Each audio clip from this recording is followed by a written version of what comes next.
প্রিয় দর্শক, নির্ধারিত সময়ের একদিন আগেই নিরাপত্তা উপদেষ্টার ভারত যাওয়াকে কেন্দ্র করে নানান ধরনের গুঞ্জন শোনা যাচ্ছিল। অনেকেই মনে করেছিলেন ভারতের সাথে আমাদের নিরাপত্তা উপদেষ্টার এক ধরনের সমঝোতা হয়েছে, এই জন্য তিনি ভারতের নিরাপত্তা উপদেষ্টাকে বাংলাদেশে আসার আমন্ত্রণ জানিয়েছেন। কিন্তু নিরাপত্তা উপদেষ্টা মুখ খোলার সাথে সাথেই জানা গেল যে আসলে ভারতের সাথে সেরকম কোনো সমঝোতা হয়নি।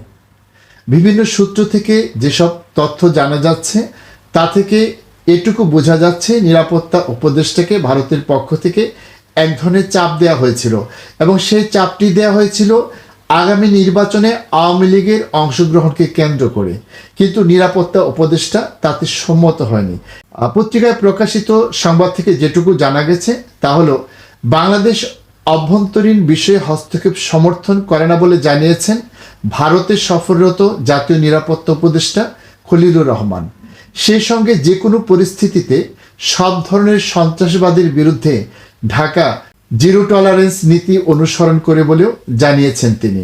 বৃহস্পতিবার দিল্লিতে দেশটির প্রধানমন্ত্রীর কার্যালয়ে আয়োজিত ৭ম জাতীয় উপদেষ্টা সম্মেলন কলম্বো নিরাপত্তা অনক্লেভে বক্তব্যকালে এমনটা জানান তিনি।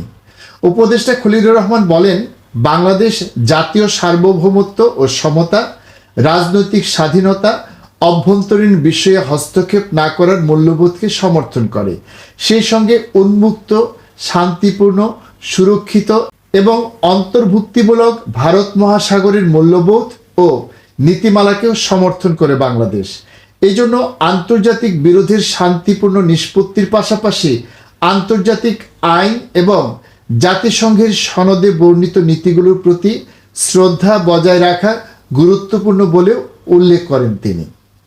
এছাড়াও অনুষ্ঠানে বক্তব্যকালে টেকসই উন্নয়ন, আন্তর্জাতিক শান্তি ও নিরাপত্তা, মানবিক পদক্ষেপ এবং মৌলিক অধিকার ও স্বাধীনতার জন্য আঞ্চলিক ও আন্তর্জাতিক সহযোগিতার উপর জোর দেন জাতীয় নিরাপত্তা উপদেষ্টা।